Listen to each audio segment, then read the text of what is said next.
Something that I want to bounce off for before we start.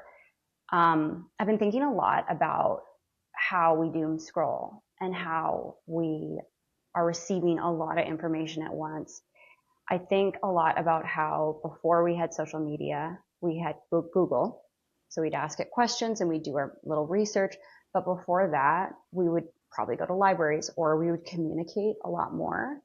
And I'm feeling quite heavily that I feel like a lot of our elders are feeling very displaced because we're outsourcing information on this digital landscape, people that we don't know, with different narratives. And I think collective knowledge is important, but I also feel like we need to almost go back to our roots a little bit because, like, I don't know, we live kind of in a time where we're almost resisting the aging process and resisting that, even though to grow older is something to be proud of. And having that wisdom and that knowledge and that experience is really important, and it should be shared with the younger generations as well.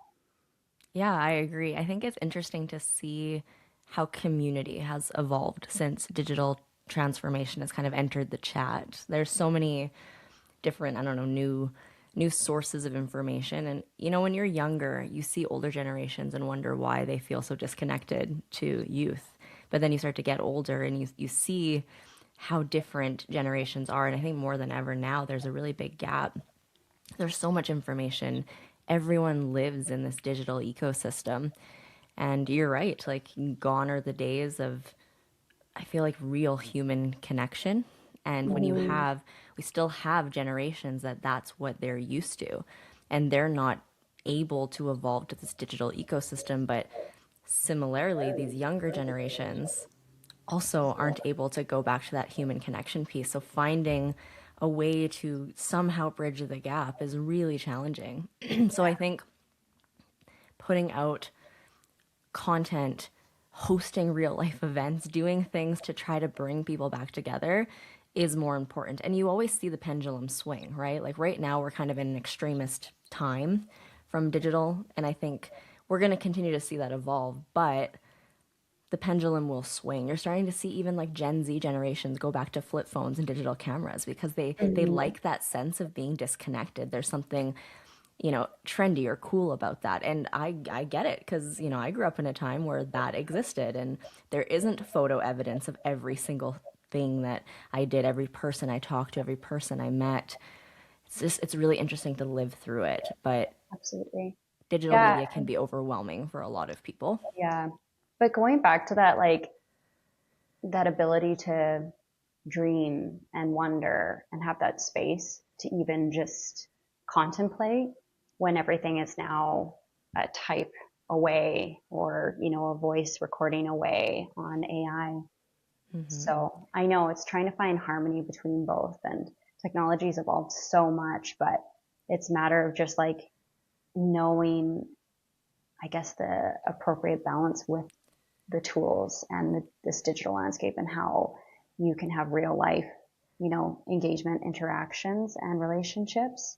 And then you There, can de- still, there needs yeah. to be a balance, absolutely. And I mean, there are a lot of ways where digital has become absolutely incredible. Like, even when you think about like charities and not for profits being able to use these platforms to spread awareness that they would have never been able to get Yes. at the scale, right? Like, of course, those are wonderful things. And we thank the way the social networks are set up for being able to amplify really important messaging, but Mm-hmm. we're still battling that lack of imagination from the viewer's standpoint, their inability to focus on a message for a long period of time. And so it makes it really challenging for anyone trying to amplify a message to ensure that it resonates with the right people and in the right way and, pulls on the heartstrings, make people feel human. And I think that's like one of the biggest challenges right now on social media is cutting through the noise and making Yes. real impact. Yes. That's exactly, you're speaking my language. Yeah. Yeah. I feel like it's possible. I feel like there's so many variables to it when it comes to speaking from the heart and being comfortable being on camera to do so. I think, having public speaking ability, like that does take some time, but it's a natural way of being so long as you're in alignment, I think, with your goal and your mission. Yeah, But there's nothing wrong with being vulnerable and, you know, finding things that connect us as people. One of my favorite like areas of content is when people share like I learned this today or I was today years old when I learned this. Like those real life like moments where yeah, it's like, oh, like we all kind of share this same, situation or just different lifestyle approaches where you get to see a glimpse behind the curtain, behind all like the fakeness or phoniness, so to speak, and see yeah, the realness. And I love the raw same. element of that because it's like I don't want everything to be curated. I want Yeah, to feel like really connected to people, and I think there's a lot of power in that.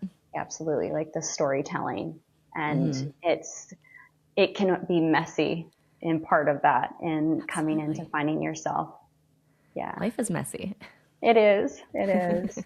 Yeah. So, Summer, if you want to give a little background of yourself, I feel like you're so multifaceted in so many different fields now.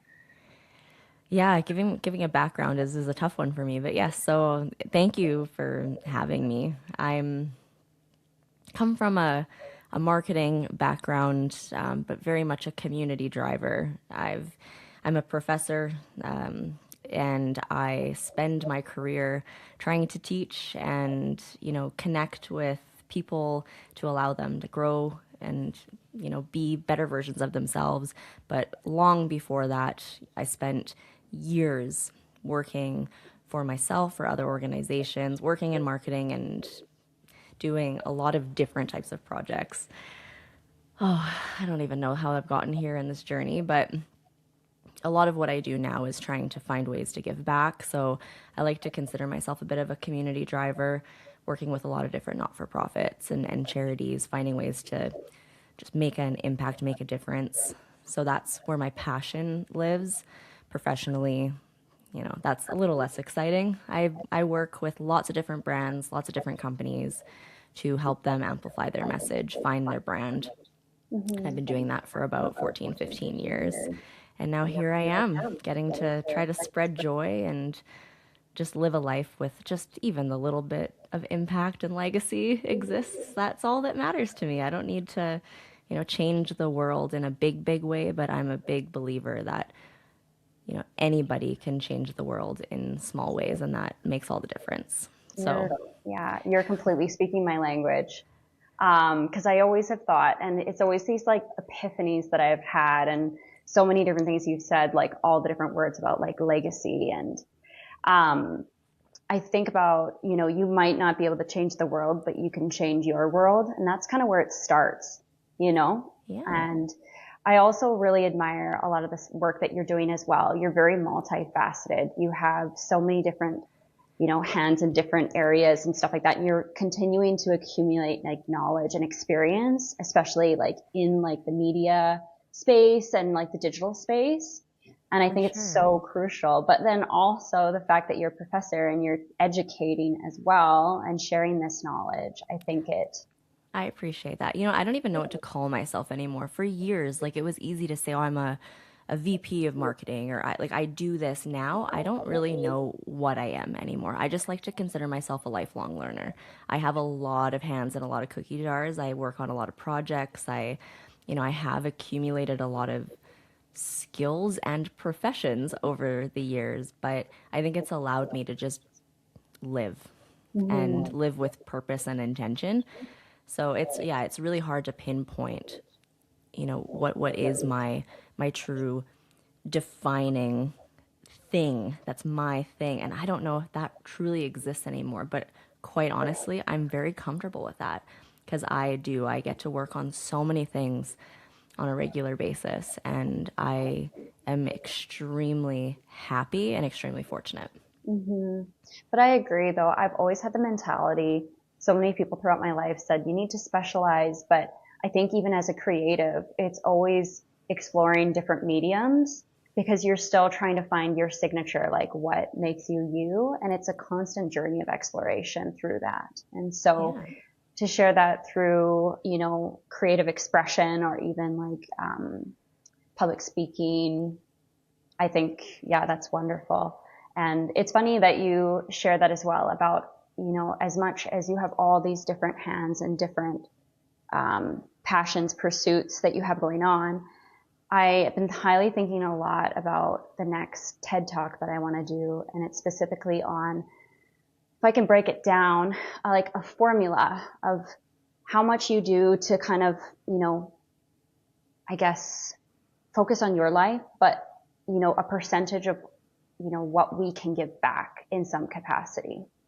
And I wholeheartedly respect anyone that has a family, kids. Like, that is probably the most self-sacrificing position to be in this life.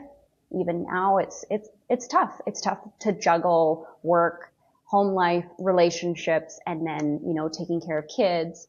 But I do feel like, from my experience from volunteering and trying to find ways to give back to community, particularly since COVID, it's been so rewarding, and it's something that cannot really be told. It's like something that we each experience individually. Absolutely. It's it's challenging because I completely understand. It's so easy to just live your life self-serving. And I don't mean that in a bad way. Like, we are all just trying to survive. This is not an easy world to live in, and even for those who are more fortunate than others, it is still challenging. There are so many things working against you every day.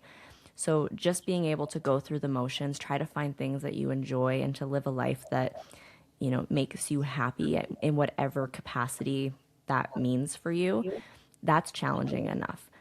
But when you unlock that ability to step outside of yourself and do things for others, that feeling is unmatched. And I know for me, even from a very young age, I grew up in a family where volunteering, giving back to the community was like extremely important to prioritize, even when it was really hard to prioritize. So I do have to thank, my family for that upbringing, because that was something that was always present.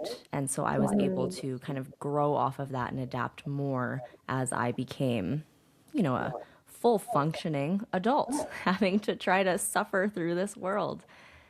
But it's incredibly important. And yes, you need to do things for you, but I think now more than ever, you have to do things for others too. There's so much more than just they need the help or they need, the money or whatever that contribution looks like. It's more than that. It's about impact in this world, and that feels good. That ends up being so good for the soul, so good for your own mental health, and it's an unmatched feeling. Absolutely. Yeah, and the thing that I feel many people struggle with, at least what I've seen, I think people feel like you give and you don't see any results. And we live in a time and an era where we expect immediate results. We need to see scale. We need to see progress. And if not, it's not worth it. But when I think about so many different areas, it's like you might not see it overnight, and we might not even see it in our lifetime, but it all adds up to something. Yeah, it's you're not getting that immediate piece, right? And I think with attention span changes over the years and the way we, absorb content, we're so used to immediate results. I agree 100%. And, we all hear that expression, comparison is the thief of joy, right? You see other people living a certain way, you want to achieve what they have, what they've done, and you compare yourself to them and what they have and what you don't have. And that can be a really tough thing for anyone for mental health. And so, yes, if you're doing something that isn't helping you, work towards that next goal, adding money to your paycheck, whatever that might be, is it worth doing?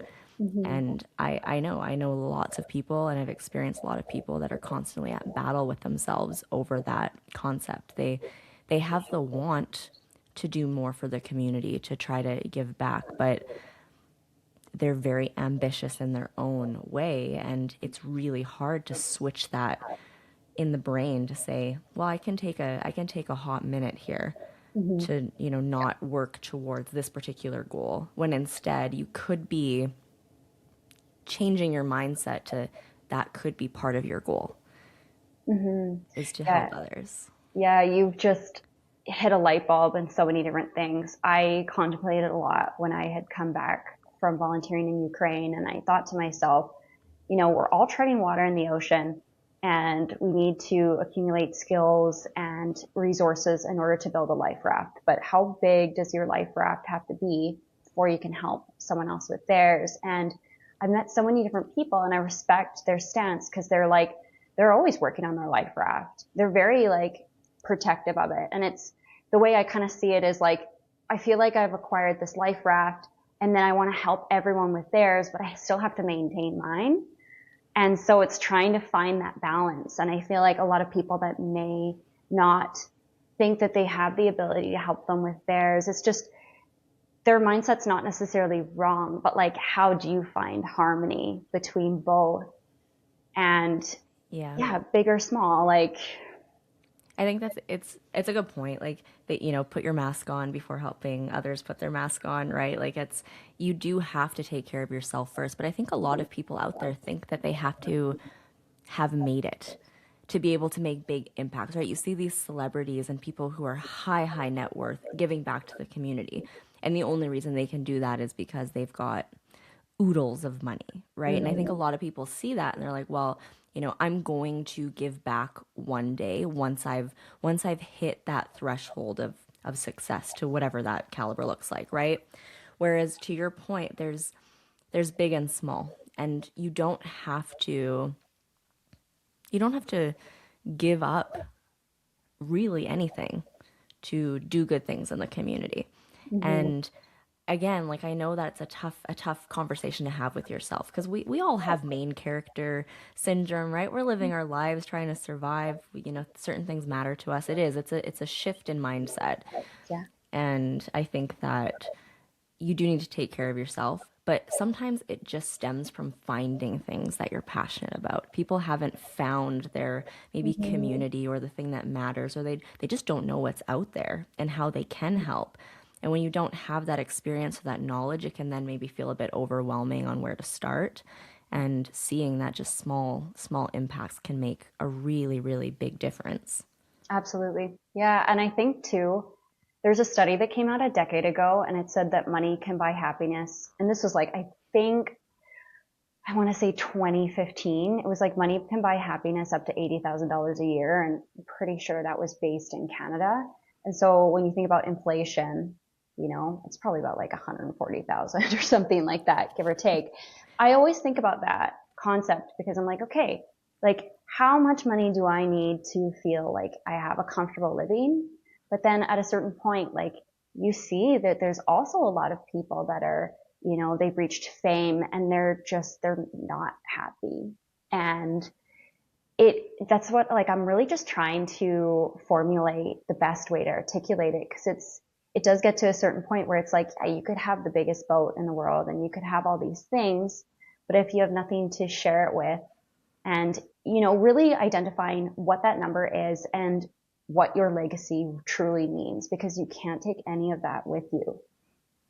The grass isn't always greener, right? When I was younger, I'll share kind of my personal goal when I was, coming up in my career, fresh out of school, was I just want to be rich. I don't care how I get there. I am going to be incredibly successful. And in my brain, I saw success as lots of money and nice things. As I've gotten older, experienced life, and life has knocked me down and I've picked myself up over and over again, that goal has completely evolved because I have met some incredibly wealthy people in my life, and I can confidently say the money didn't matter. Like the happiness had no correlation to the money made. And honestly, yeah, would it be wonderful to have tons of money?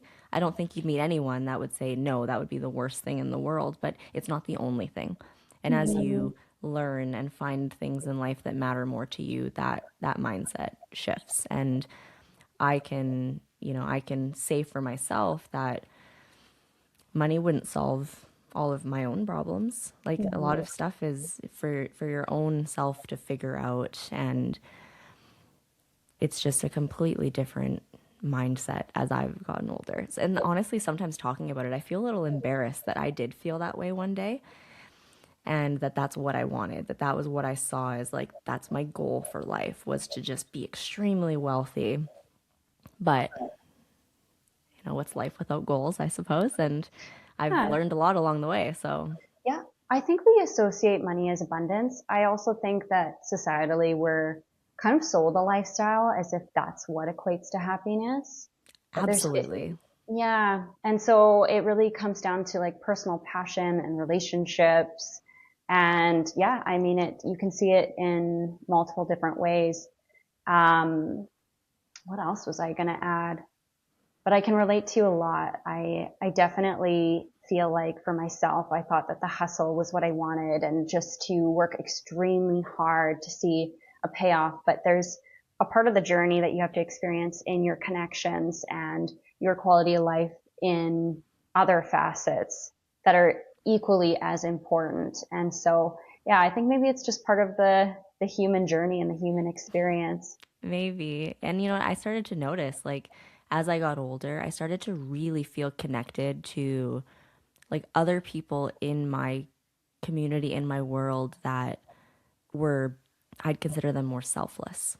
Like the ones who were a bit more free spirited, who, fellow volunteers at different organizations. Like, it's like I almost started to like find my tribe in that a little bit. Whereas, before it's like you want to surround yourself with successful people and people who match your energy but it really did shift for me because I liked that. I liked to chase that, chasing the hustle. But I found I was never happy and I was always kind of at odds with myself and battling, whether it be mental health issues or just feeling kind of stuck or lost. Mm-hmm. But then when I would anchor myself to the people who were in the community that cared about something and it wasn't about money and earning like to me it was a really big like switch an aha moment. It's like, oh, I really like vibe with these people. Mm-hmm. These are the people who they're doing something about it. They don't just talk about something, they're doing something about it. And to me that's one of the most powerful gifts that you have as a human is you have the ability to do. You just have to turn that on and be ready to actually do it. And I think a lot of people struggle with that. But again, big and small impacts. Like you don't have to donate money to make a difference in the community. You can, volunteer your time. You can use social media to share messages, to amplify a message. There's so many different variations of finding something you're passionate about and doing something to move towards that charity, that organization, that whatever, getting to the next point in Mm-hmm. their journey. Like there's just it's a big conversation, a big topic. Absolutely. It's not one-sided. I gotta ask. So I found with a few people I've spoken to in regards to profound shifts that they've had within themselves when it comes to volunteering, and for myself included. Has there been any like, you know, story or, project that you worked on in regards to volunteering that like massively shifted you? And when it came to your perspective, opening your mind to maybe the nuances of life. So it's a great question, and I feel like I could go down so many rabbit holes with this. There's kind of a few, and I'll keep them brief just to kind of help set the tone for what set me on my own journey. But when I was really young, I've always been involved in animal rescue. Animals are that's like my heart and soul. I've always had a huge connection to that community. And so when I was kind of young adult, spending a lot of time, volunteering, really hands-on. So one of the things that I did when I was younger is I was part of a street team where we would be out in the community, like in Edmonton, like Boyle Street community, and there's a lot of, people who needed support and they had animals and there was like cat colonies and just so much that was kind of tucked away that the regular person wouldn't see. And what it showed me was that there's this whole world outside of myself that I would have never known existed if I wouldn't have opened my eyes to it. So our street team were responsible for going out, trying to trap cats and then get them medical care, get them spayed and neutered.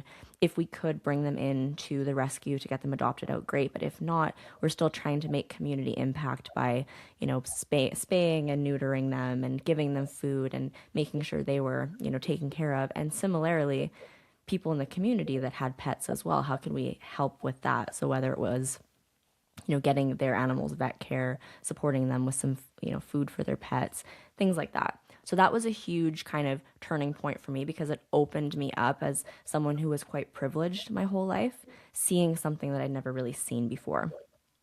And then second to that was when I was volunteering with Make a Wish Foundation. So again, relatively healthy, normal kid with a normal upbringing, and you get involved in an organization where you have all of these children who are innocent, beautiful souls and being hit with something so unfair, but getting to be a part of their family for a period of time to grant a wish, to see them find excitement in like the simplicity of life. And not every wish is some elaborate, crazy, expensive thing. Sometimes a child's wish is something quite small and simple. And so just being a part of that and seeing those kids who are in a very terrible circumstance get a little bit of glimmer of just excitement in their life, that was another moment in my life where I was like, wow, like life can really beat you down, but it really is about mindset and finding joy in sometimes extremely simple things. And that again, kind of like, it's like, I feel like, the Grinch, it's like my heart was tiny and it kept like growing a little bit bigger, a little bit bigger, a little bit bigger. And then I started getting involved in, things that mattered to me as a woman, organizations, where there's domestic violence situations and giving women safe refuge and just seeing all of these different circumstances so different to my own as a human and seeing that even just light involvement, being involved in one event, sharing something, connecting with people and finding ways that my skill set could help the cause, it just really changed my entire viewpoint and made me realize that I'm one person, but I can do a ton if I just allow myself to prioritize that in my life. And it's Mm-hmm. made all the difference in just like how I feel about the way I live my life. Yeah. I I feel like, and there's so much research on it, and I won't go down a rabbit hole, but I feel like we need to strengthen our empathy more than ever. And as like we, from decades ago to hundreds of years ago, we lived in smaller communities. And so communities are so fragmented now. And just to put yourself in different shoes is just so insightful and so educational. And it does have such a direct impact on how you see the world. And I wish that for everyone. And like you said, like to have a direct passion and curiosity is such a great way to start and see where it leads you. And yeah, it sounds like have like you have connected with a variety of different charities throughout the city of Edmonton. Mm-hmm. And now that we're approaching the holidays, I was trying to do a bit of research, and I've spoken to a few people that are trying to find ways to give back. And so I'm trying to document and try to communicate in the best way possible as to how people can, whether that's just giving toothbrushes to, Hope Mission or, you know, typically the mustard seed will, gather, donations to cook a dinner and people can volunteer to help prepare that food and give it to the community. Absolutely. I mean, we could literally spend hours just going over different organizations in the Edmonton area and talking about what they do and how people can get involved. But this time of year, the need is extreme. One of my favorite traditions over the holiday season is Santa's Anonymous. So every year we go and we act as delivery elves. So we pick up a bunch of packages and we drive around to different people's houses and drop off the presents for Santa, of course, because we're doing him a service of helping him deliver toys. It is so rewarding doing that, and it's all it is time. That's all it is. It's 2 hours out of our December where we go, we drive your car up. It is such a well oiled machine there. They come, they bring the presents to you. Everything is labeled and they have an app for you. All you do is you just follow the map on the app from location to location, seeing the families' faces. Sometimes the kids are involved and the parents are like getting the kids in on it. Like, Santa's elves are coming to drop off some presents. Sometimes it's like, you and the mom. It's like a little bit of like a secret, like, hey, meet me around back and, bring me the presents. It's a really cool experience and a beautiful way to just give back and be very spirited in the holiday season. So that one's one that I really, care about and have enjoyed doing year after year. Even something as simple as the food bank. We all have pantries full of stuff.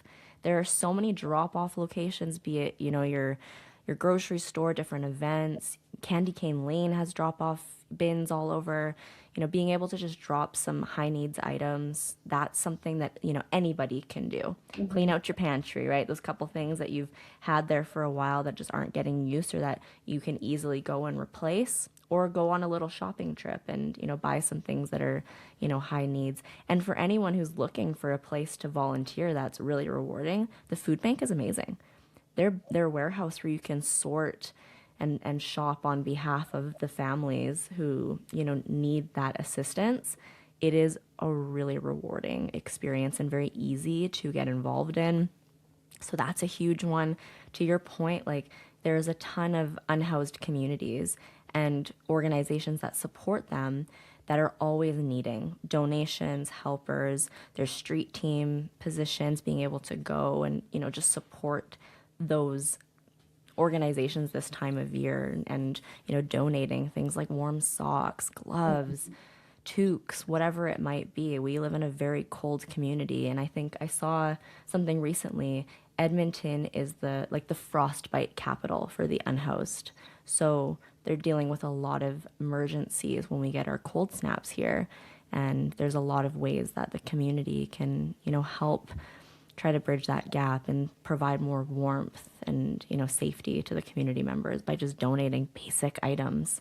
Yeah. So it doesn't have to be big, but there's so Mm-hmm. much that you can do, whether it's children, pets, anything in between. Like there's a cause for everything, and they all need help. With the Mm-hmm. rescue community, it's all like, finding. We get a ton of animals that get brought in this time of year because it's so cold outside. They can't survive.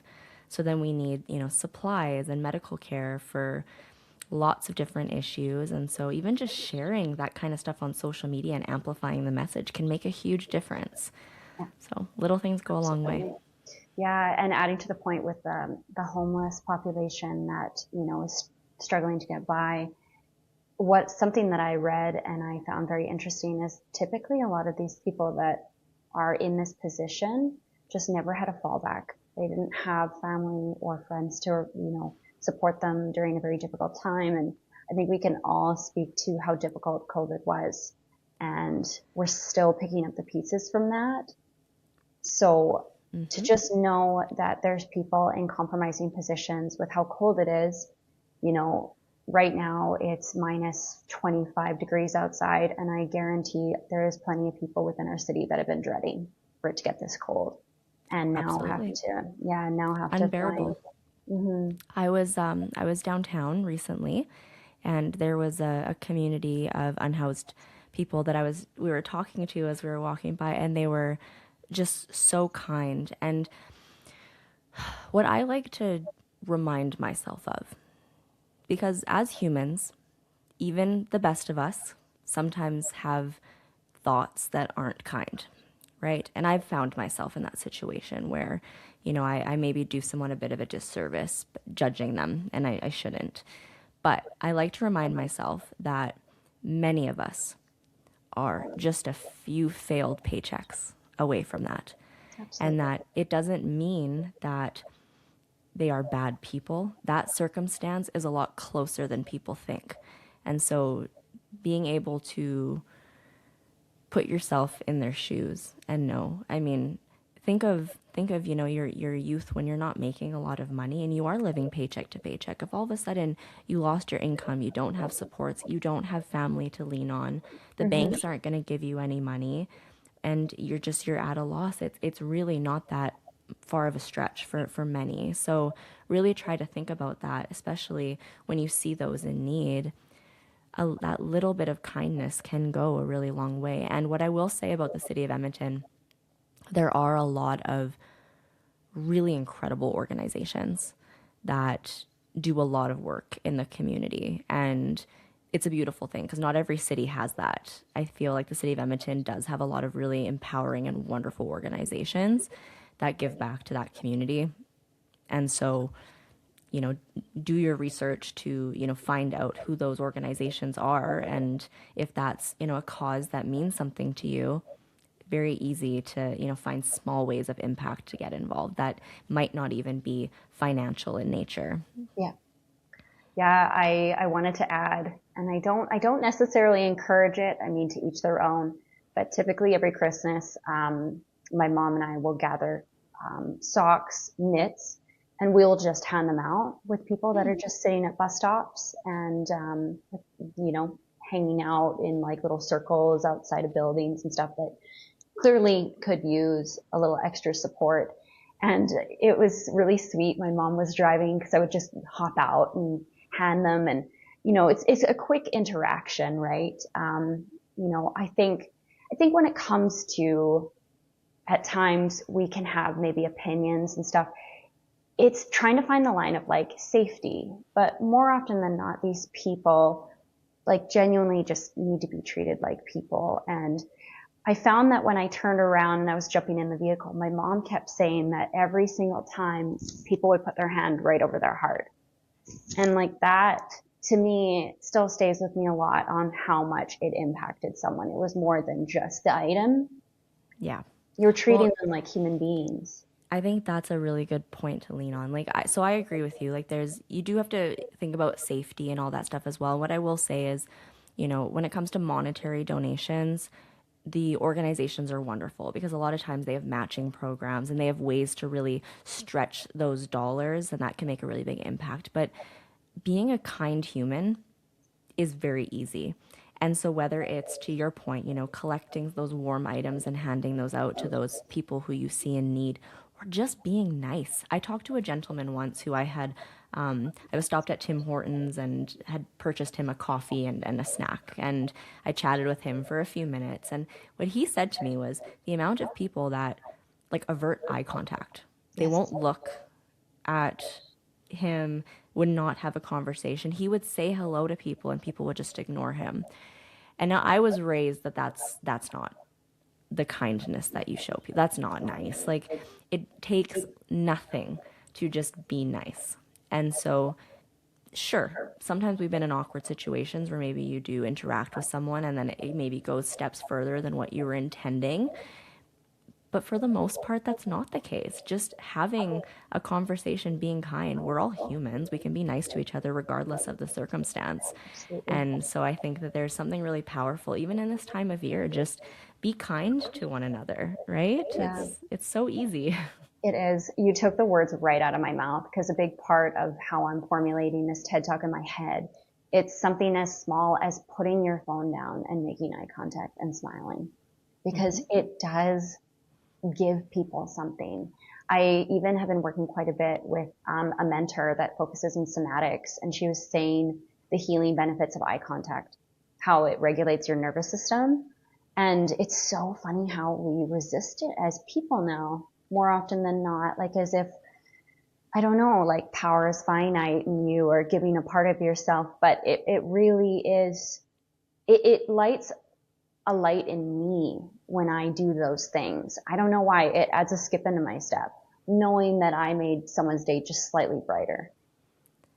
I think that's nice. Like it's uncommon, honestly, like to have this type of conversation with people. I very much am aligned with that way of thinking. I even just in this conversation, my phone is to the left of me and it's lit up several times during our conversation, and I'm hyper aware of it. We are so used to multitasking, and forcing yourself to be present is very hard for many people. But when you do it, when you actually engage in a conversation, have eye contact, body, like nice body language, open to communication, makes all of the difference. If you think about it and how you're like how you absorb the people around you. Like we've all been in a situation where we're telling someone a story or talking to someone and they're not there, right? They're not present. And that is the worst feeling. So when someone is truly there having a conversation with you, present in the moment, it's a beautiful thing. And you Mm-hmm. see, you know, families gathering at this time of year for the holiday season, and let's not like constantly be on our phones. Facebook, Instagram, TikTok, all those things can wait, right? We can have that real human connection. And again, I feel like the pendulum is starting to swing because people are Mm-hmm. feeling overwhelmed and overburdened by just the mass of information and notifications. So being able to unplug is a really beautiful thing for yourself and those around you. Mm-hmm. Do you notice a lot of people saying the token term like dopamine detox? Mm-hmm. And I find it so ironic because whenever people tell me that, I kindly say, we get dopamine from this. We get dopamine from sharing meals together. We get dopamine from a shared activity, and it's so interesting how we're getting all these dopamine hits, but we're so unsatiated, and it's unfulfilling. Like it can feel sometimes like junk food for the soul. And don't get me wrong, like I said, it's a tool and it's something that's not going away, but it is like trying to find that balancing act once again of having the real thing. Like we have advanced so much technologically, but physically we have not changed that much. Yeah, absolutely. One of the things that I'm really passionate about in my career is digital psychology. So, you know, as someone who's a professor teaching marketing and who's, you know, doing marketing and all that kind of stuff on a daily basis, how humans have evolved with technology is kind of a cornerstone of my own education and my teachings. Consumer behavior, how we interact, Mm-hmm. the dopamine we receive from social media, how brains are evolving with, you know, the change of social media. It's extremely fascinating, but you're right. Like we need to get back to a place where we recognize that we do receive dopamine from other areas. And that's something that especially younger generations are really struggling with because they've never known anything other than that. Whereas I feel all the other bridged generations have both sides of the Yeah. story. So there's that, you know, even I feel this on a daily basis where I'm like, okay, like I don't want anything to do with online. I just need a break. But I Mm-hmm. can still get a lot of satisfaction and dopamine and happiness from just other Absolutely. things in my life. Yeah. So it's an interesting topic. And again, I think it's a really good reason to anchor yourselves to things in the community or in your life that bring you happiness and joy outside of, you know, digital media and social media, because there is a lot of connection and empowerment that comes from just being around other humans and doing good things in the community. Mm-hmm. And I try to stay extremely neutral with like politics and stuff. There's so many things happening right now, and there's so much changing in Alberta. But I think even just everything that we've seen in the past 6 years, it really is going to take a village to make those changes. I think it does surmount to something if we all just did a little bit and at least educated ourselves and continue to have these kind of conversations.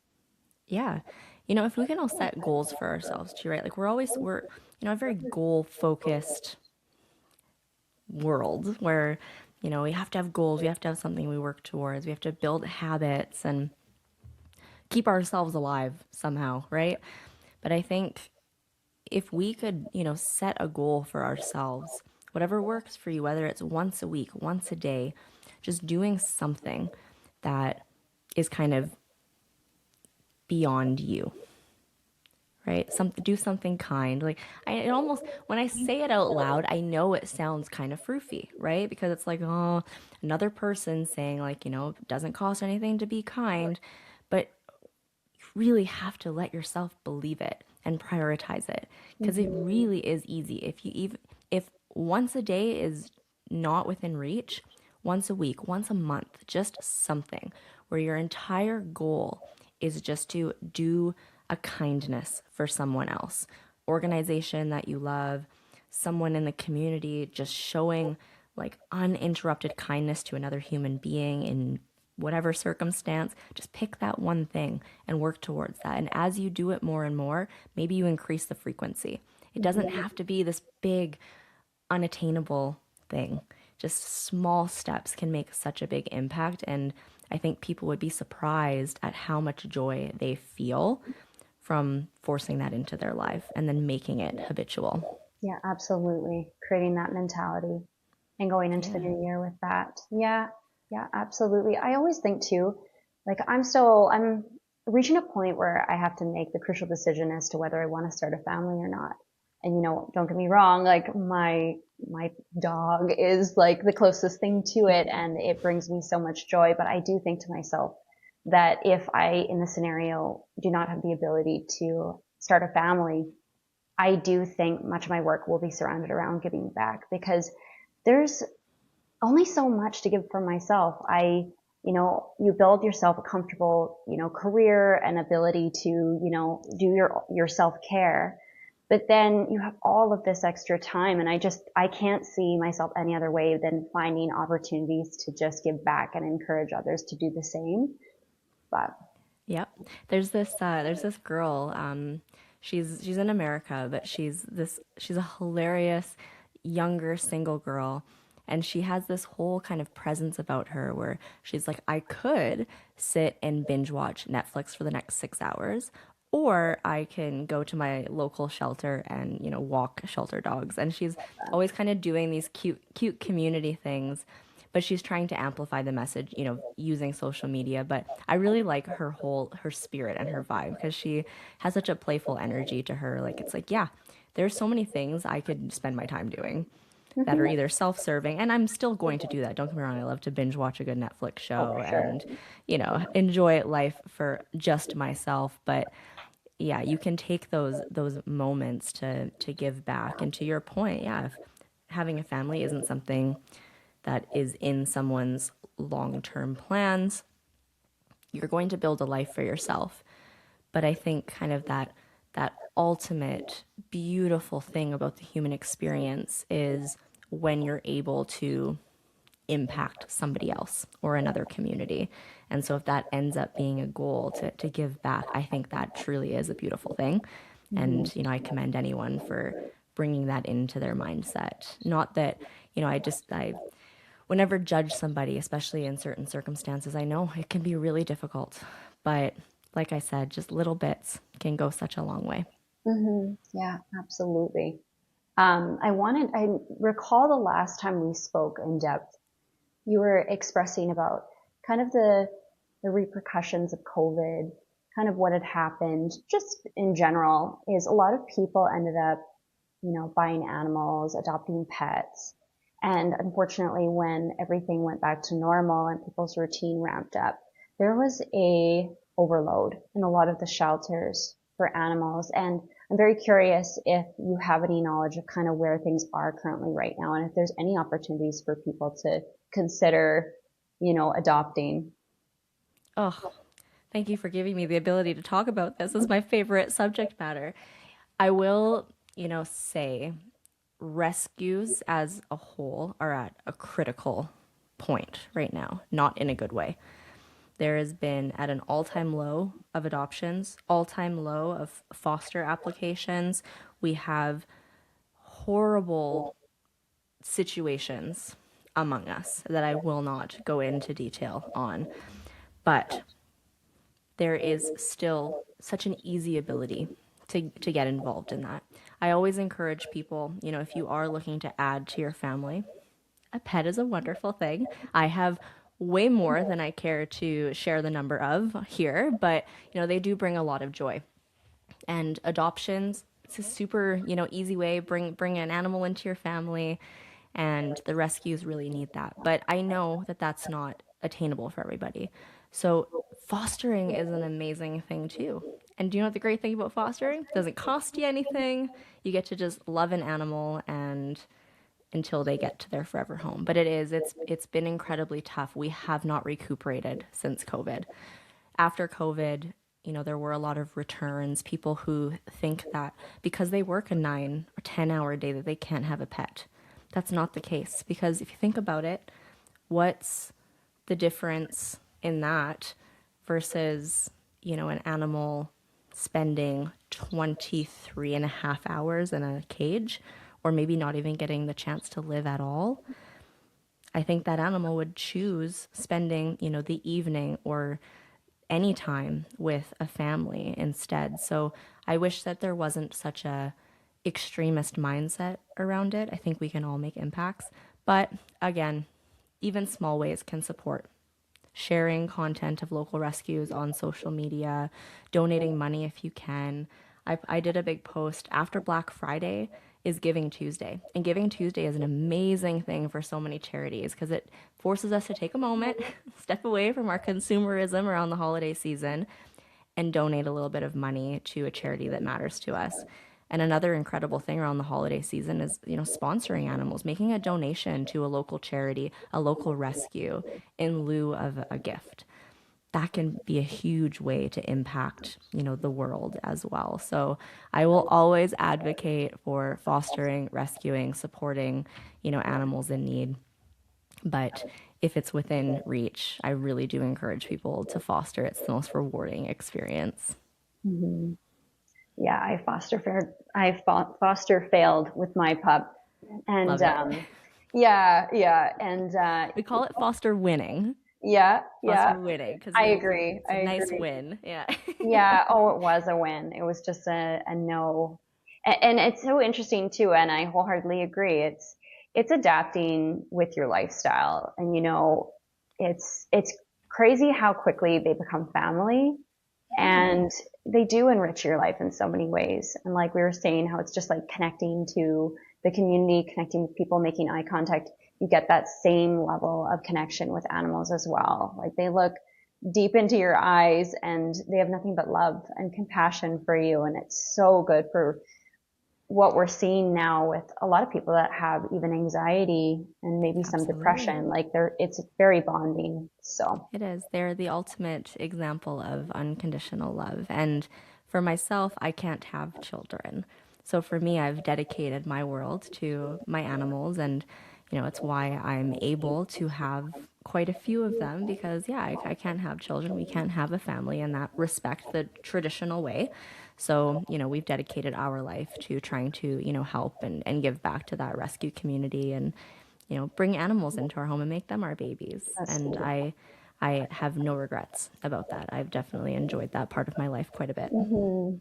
Do you have any animal rescue stories worth sharing with us before we start wrapping up?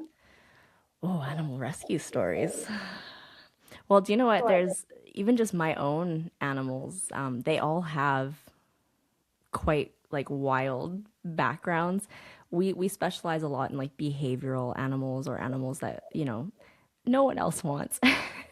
Plus their little souls. My one of my cats, I have a tripod cat, so she only has 3 legs. Classic Alberta storyline where animal gets dumped on a rural farm. The family, finds the animal. It's in very bad condition, calls a local rescue. So with my cat, that was her story as well. She was dumped on a local farm with a leg that had been not only broken, but broken for so long that it then refused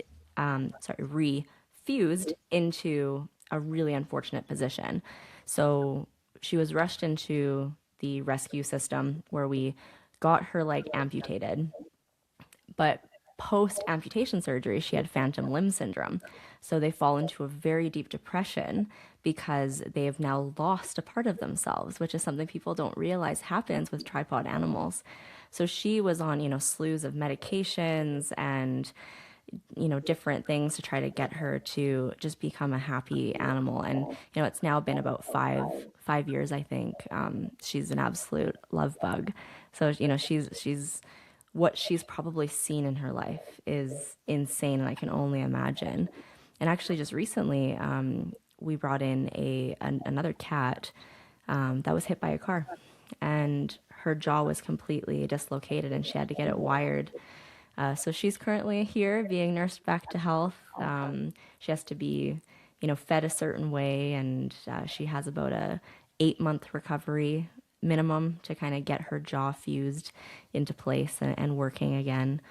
And yeah, I've flown dogs in from high kill shelters in the States.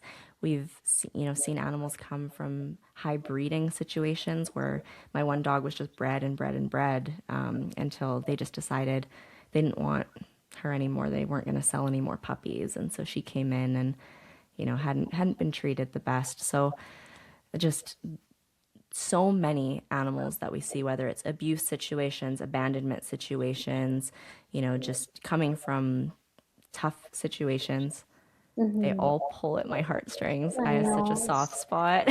So admirable. And I'd imagine, like, yeah, I'd imagine day by day it can be so hard when you can see that the animal's suffering, but you're still choosing to nurse them back to health and to see those results. And also, there's so much when it comes to rescues, they have such unique personalities. And to see them come out of their shell and see their true nature, knowing that they're in a safe environment, it's like probably the most rewarding thing. It is. And there is like such thing as compassionate fatigue. That's something that's talked about a lot in the rescue community. And I'm sure that extends to other, not-for-profits and charities as well, because sometimes when you're seeing the worst parts of life and, there's an ever growing list of need that just it never ends, it can feel a bit overwhelming. And so we call that compassionate fatigue, right? You're constantly feeling the sense of empathy and compassion and just seeing the worst sides of the world, and it can feel really hard.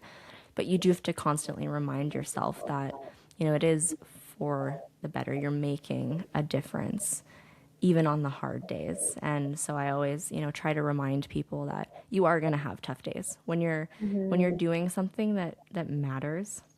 Anything good is worth fighting for. And so sometimes you just have to let those, bad thoughts simmer or take a moment for yourself too, and then get right back into it Yeah. because it matters. And I feel that educational piece, I think that's so crucial when it comes to helping people like navigate that. Cause I think that's when people stop is they feel like, it hurts their heart too much to see animals suffering, or they don't know how to like navigate kind of that entire process. And so I think there's such a huge window of opportunity on adequately preparing people. It's just this, Absolutely. yeah, it's just the same in how people often will adopt a dog, but it's really important for people to do their due diligence to understand the breed and understand what their needs are so that it prevents you from potentially failing the animal because you're not able to cater to their needs and give them the life that they need. Beautifully put. Absolutely. Yeah, do your research and lean on your community too, right? I've had a lot of really hard days in the world where you feel a little helpless because no matter what you do, you're not solving the whole problem. But if you have a good community around you of those who they understand what you're feeling, like it's something powerful in talking about it and being open and honest and having that candor because yeah, it's all part of the human experience. It's not meant to be easy, but it's always worth it. Mm-hmm.